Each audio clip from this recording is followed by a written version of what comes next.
सौरभ, एक सवाल मेरा आपके पास से, अगर आपने सारी प्रक्रियाओं का पालन किया, अगर आपने सारी चीजों को सही तरीके से किया, तो फिर आपकी तरफ से ये डर क्यों नजर आ रहा है? क्योंकि आप लोग हर दूसरे दिन प्रेस कॉन्फ्रेंस करें कि दुरुपयोग हो रहा है। अगर आपको लग रहा है आप सही है, तो फिर आप भी मानहानि कर दीजिए। पहले आपकी पार्टी ने भी गलत आरोप लगाए, लोगों ने माफी मांगी है, गडकरी जी से, जेटली जी से, तिवारी जी से। अगर इन्होंने झूठे आरोप लगाए होंगे तो ये भी माफी मांग लेंगे।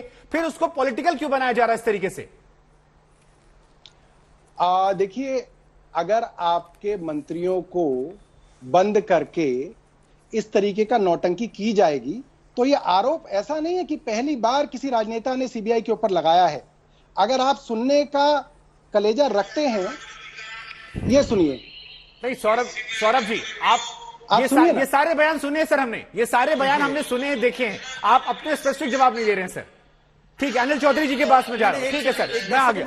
नहीं, शहजाद में आऊंगा। अनिल जी के पास जाते एक बार। अनिल जी भी चर्चा का हिस्सा। अनिल जी, देखिए, ऐसा है कि यही इनका तरीका है। अनिल जी, अगर अब तक मेरी आवाज जा रही तो हम आपसे रिक्वेस्ट करें कि आप आ जाइए। मैं तब तक अपनी बात रख दूं।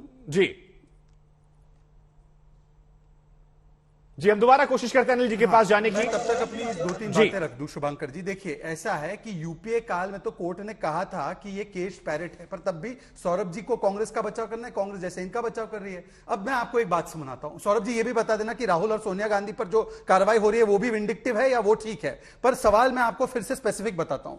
ये कहते बहुत अच्छी पॉलिसी थी। ऐसे कैसे हो सकता है कि अगर सेल बढ़ती है दारू की, मतलब कि उनका नुकसान नहीं हो रहा है, सेल तो बढ़ रही है, 1.5 गुना सेल बढ़ रही है, 1 पे 1 फ्री दिया जा रहा है, परंतु सरकार का रेवेन्यू घटता है। और मैं इनसे पूछना चाहता हूं कि क्या अब वो बता दे मुझे, ये जो शोकॉज नोटिस इशू हुआ था 2021 में, ये शोकॉज नोटिस इशू हुआ था क्योंकि ब्लैकलिस्टेड कंपनी को 2 जोन अलॉट किए गए थे।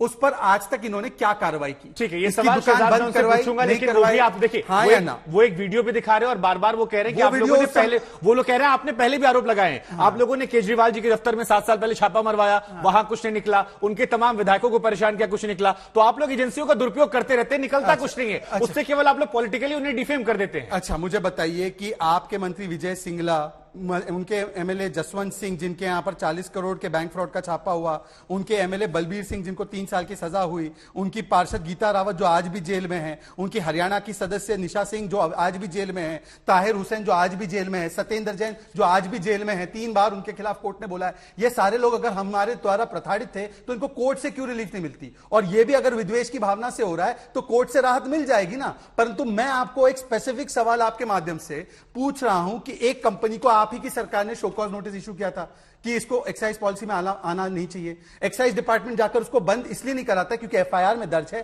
कि इसके भी पैसे लिए गए थे। बीच में कलेक्टर था दिनेश अरोड़ा।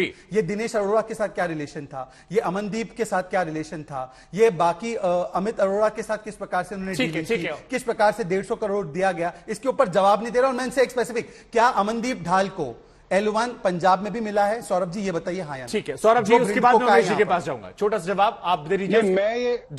मैं शुभंकर जी, मैं ये बात आपसे कर रहा हूं। आप तो पत्रकार मुझे लग रहा है कई सालों से रहे होंगे जी।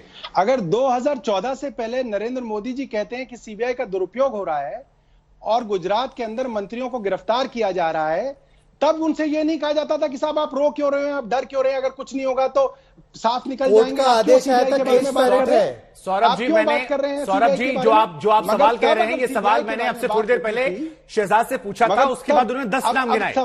उसके बाद उन्होंने 10 नाम गिनाए और ये बताया कि किसी कोर्ट से राहत नहीं मिली है। और कोर्ट से मुझे लगता है आप भी भरोसा करते होंगे कोर्ट पर सर। मैं भी बंगारू लक्ष्मण का नाम बता रहा हूं। इनके पार्टी के राष्ट्रीय अध्यक्ष बंगारू लक्ष्मण कैमरे के ऊपर रक्षा सौदों की दलाली करते हुए, कैश लेते हुए उसको देश ने देखा भी, उस पर सवाल भी पूछे गए। लेकिन क्या आम आदमी पार्टी पर सवाल ना पूछे जाए? क्या आम आदमी पार्टी को लेकर जांच ना हो? आप ये कहना चाह रहे हैं? आप तो ईमानदारी को लेकर सर आए थे ना सर। आप तो बीजेपी और कांग्रेस के रवैये के खिलाफ आए थे। आपने एक नई उम्मीद दी थी। आप तो, हमें तो याद है ना सर, 2013, 14, 12 में आपके प्रोटेस्ट में। तो क्या आपको लेकर जांच ना की जाए? क्या आम आदमी पार्टी पर आरोप लगे तो जांच ना हो? नहीं तो एक बात बताइए, तो हम ये भी ना कहें कि ये जांच गलत की जा रही है और प्रताड़ना की जा रही है। वो आपका विषय आप कह सकते हैं, लेकिन क्या जांच हो या ना हो? क्या करें सर? जांच हो या ना हो सर? कौन रोक रहा है? जांच हो, जांच को कौन रोक रहा है? तो अगर जांच निष्पक्ष तरीके से हो तो जो पैमाना पहले आपका था कि मंत्रियों को इस्तीफा देना चाहिए, अगर वो जांच के घेरे में है इस्तीफा देना चाहिए, तो क्या वो पैमाना आप पर लागू नहीं होता?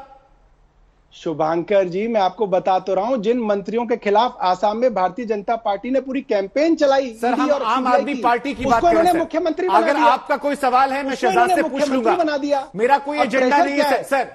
सौरभ जी नारायण राणे के खिलाफ कैंपेन कराई, सौरभ जी उसको अपने अगर आपका कोई सवाल है, चाहे वो नारायण राणे को हो, बंगारू लक्ष्मण को लेकर हो, मैं शहजाद को टॉस करके वो सवाल पूछ लूंगा, मेरा कोई एजेंडा नहीं है। लेकिन मेरा सवाल आपसे है कि अगर सत्येंद्र जैन जेल में हैं तो उनसे इस्तीफा क्यों नहीं लिया गया? मनीष सिसोदिया पर आरोप लग रहे हैं, आप लोग दूसरों पर आरोप लगा देते हैं, खुद आप लोग एग्जाम्पल सेट नहीं कर रहे हैं। क्या आपको एग्जाम्पल सेट नहीं करना चाहिए? क्योंकि आप यही पैमाना लेकर आए थे और इसी आधार पर बदलाव की राजनीति के लिए जनता ने आपको पंजाब में, जनता ने आपको दिल्ली में कई बार चुना।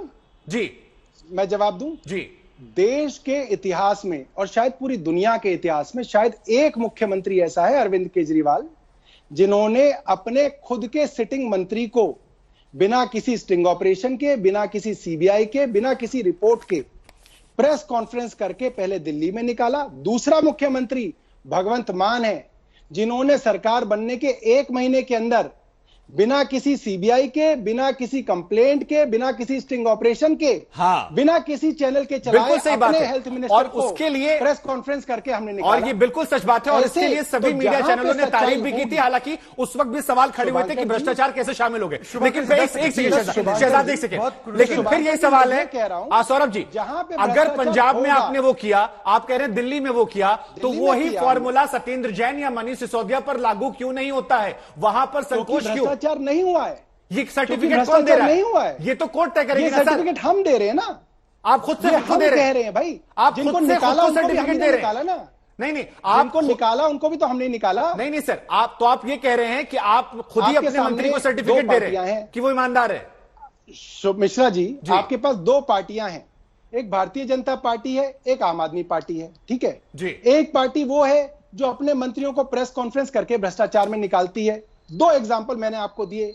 एक पार्टी वो है जो जिस भ्रष्टाचारी के खिलाफ कैंपेन करती है, ईडी और सीबीआई को भेजती है, उनको अपने ही पार्टी को ज्वाइन करा के मुख्यमंत्री बनाती है। ठीक है शहजाद, आप पर आरोप लग रहे हैं,